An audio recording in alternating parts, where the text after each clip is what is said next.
I am 81 years old, man. I have lived through wars, recessions, marriages, divorces, funerals, and celebrations. I have watched my children grow old, and I have buried people I thought would outlive me. And if there is one thing I have learned in all these years, it is this. Most of the things we worry about, most of the things we chase, most of the things we allow to steal our peace, they don't matter, not even a little bit. For most of my life, I was a prisoner in a cage I built myself, made of expectations, opinions, comparisons, and fears. But when I finally let go, when I finally stopped caring about these 7 things, something incredible happened. My life became peaceful. Truly peaceful. If you're watching this, I want you to listen closely, because what I'm about to tell you could save you decades of suffering. And if you find value in what I'm about to share, subscribe to the last window, because wisdom like this is earned through scars, mistakes, and a long, hard look in the mirror. Let me take you back to when I was 23 years old, working at a marketing firm in Chicago. I wore a press suit every day, worked 12-hour days, and cared desperately what my boss Gerald thought of me. I measured my worth by his approval. If he complimented my work, I felt on top of the world. If he ignored me, I couldn't sleep. One day, I made a mistake on a client proposal. Gerald called me into his office and said, "I expected better from you." Those 5 words haunted me for weeks. I apologized over and over, stayed late every night, stopped eating properly, lost weight. Fast forward 30 years. Heraldi's gone, probably dead. The company doesn't even exist anymore. And all those sleepless nights, all that anxiety, all that desperate need for approval, it meant nothing. Gerald never thought about me the way I thought about him. I gave him power over my peace. And that brings me to the first thing I stopped caring about: other people's opinions. Let me tell you what happens when you stop caring what people think. You start living. You stop performing, stop pretending, stop shaping yourself into whatever version you think will make people like you. Most people aren't thinking about you at all. They're too busy worrying about what you think of them. When I finally let go, I felt lighter, like I had been carrying a suitcase full of bricks for 50 years and finally set it down. I stopped posting things on social media for validation. I stopped dressing to impress strangers. I started showing up as myself. Flaws and all. The people who mattered stayed, and I was finally free. The second thing I stopped caring about was being right all the time. This one cost me dearly. I lost friendships, lost respect from my children, lost years of peace because I couldn't let something go. I remember one Thanksgiving in the late 90s. My son Michael and I got into an argument about politics. We went back and forth for over an hour. Voices rice had fists on the table. My wife begging us to stop. I had to prove my point. I had to make him see I was right. Because in my mind, being right meant being smart, being superior. Michael left that night without saying goodbye and didn't call me for 3 months. Eventually, I called him and apologized for how I handled it. But it took me years to understand the deeper lesson. Being right doesn't matter if it costs you the people you love. Being right doesn't keep you warm at night or show up to your hospital bed when you're sick. Now, at 81, I would rather be kind than right. I would rather have peace than the last word. I started listening more and talking less, asking questions instead of making statements. People started opening up to me more, trusting me with their thoughts and fears. I gained more genuine connection in my last 10 years than I had in the previous 70, all because I stopped needing to be right. The third thing I stopped caring about was looking successful. Society trains us from birth to chase symbols of success. The car you drive, the house you live in, the clothes you wear, the job title on your business card. For decades, I played that game. I bought a bigger house than I needed, drove a car I couldn't afford, name-dropped, exaggerated my accomplishments. But here's the thing about that game, it never ends. There is always someone with a bigger house, a fancier car, a better job.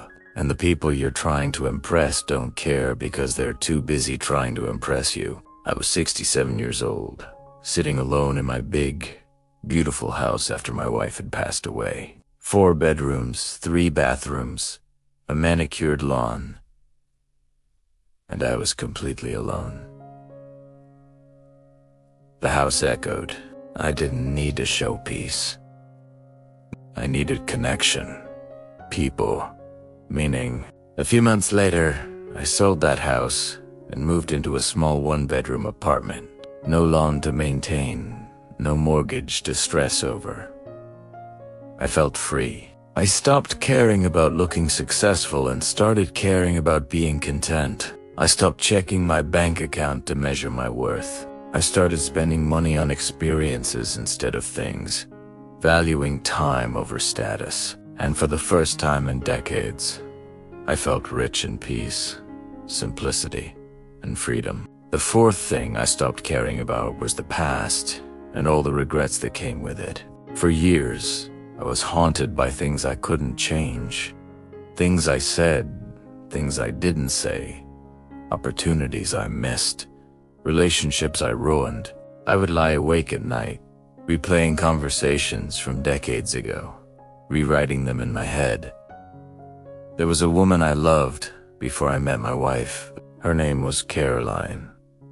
She wanted to get married. I wasn't ready, too focused on my career, too scared of commitment. So primera and edit, and she moved to California, met someone else, got married, had kids. When I was 73, I found out she had died. Cancer. I cried for the life we didn't have, for the person I wasn't, for the chance I threw away. Then one day, I realized no amount of regret would bring her back. No amount of what if would change the past. I chose to forgive myself and let it go. Once I released that weight, I could finally breathe again. I stopped torturing myself with questions that had no answers. I stopped letting my past define my present. I started practicing gratitude for what I did have instead of mourning what I lost.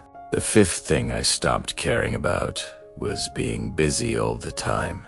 We wear busyness like a badge of honor, bragging about how little sleep we get, how full our calendars are. But busyness is not productivity.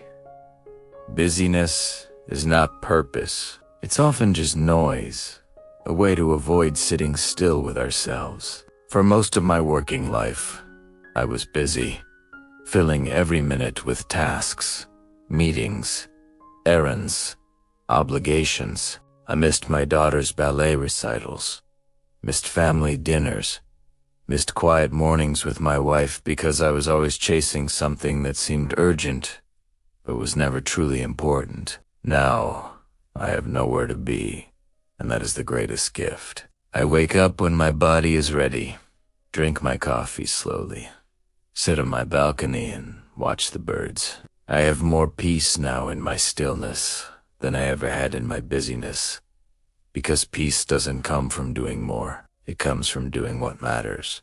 I stopped filling my calendar just to feel important. I started saying no without guilt, protecting my time like it was my most valuable possession. My days became simpler, slower, quieter.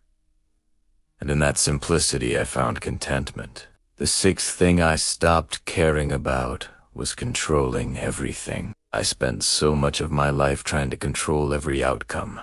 My career, my relationships, my health, my reputation, my future. The more I tried to control, the more anxious I became. Because life is uncontrollable. It doesn't care about your plans. Things up and people leave. Opportunities disappear. Plans fall apart. My wife's death taught me this lesson. She was diagnosed with Alzheimer's in her early 70s. I watched her fade slowly, piece by piece, memory by memory. I tried everything to stop it. Researched treatments, controlled her diet, made her do puzzles and exercises, but it didn't matter. She still slipped away. I realized I had spent so much energy trying to control her decline that I forgot to just be with her. So I let go.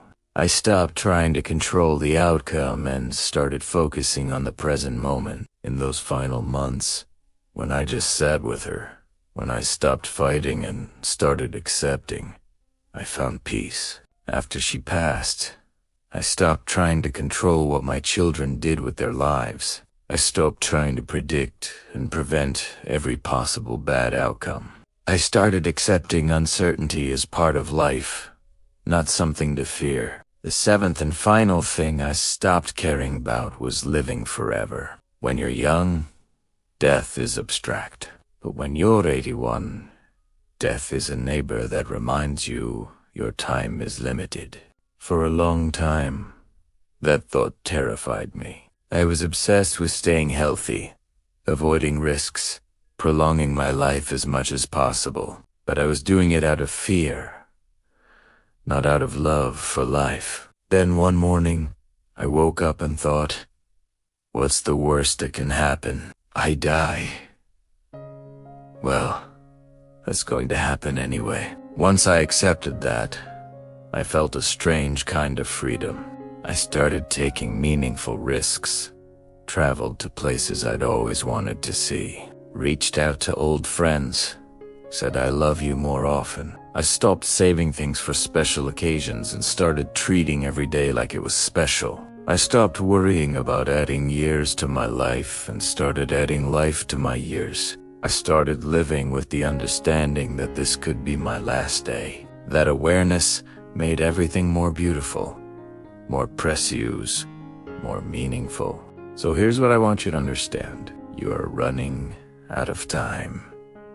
Not in some distant, abstract way, but right now, today, this moment. You think you have years to fix your relationships, to chase your dreams, to let go of the things weighing you down, but you don't. None of us do. I stopped caring about other people's opinions, and I found authenticity. I stopped caring about being right, and I found connection. I stopped caring about looking successful, and I found contentment. I stopped caring about the past, and I found forgiveness. I stopped caring about being busy, and I found presence. I stopped caring about control, and I found acceptance. I stopped caring about living forever, and I found freedom. These 7 shifts didn't happen overnight. They took years, pain, and loss. But they gave me back the peace I had been searching for my entire life. Stop giving your energy to things that don't give it back. Stop caring about the opinions of people who won't remember you in 5 years. Your peace is worth more than your pride. And if you're lucky enough to reach 81 like I have, you'll realize that the best years weren't the ones where you had the most. They were the ones where you worried the least, where you let go and finally gave yourself permission to just be. Subscribe to The Last Window if this resonated with you. Leave a comment telling me which of these 7 things you're going to stop caring about. Because I promise you, the moment you let go is the moment your life begins. Don't wait for later. Don't wait for permission. Start now. Let go now. Find your peace now, because later never comes, and the only moment you truly have is this one.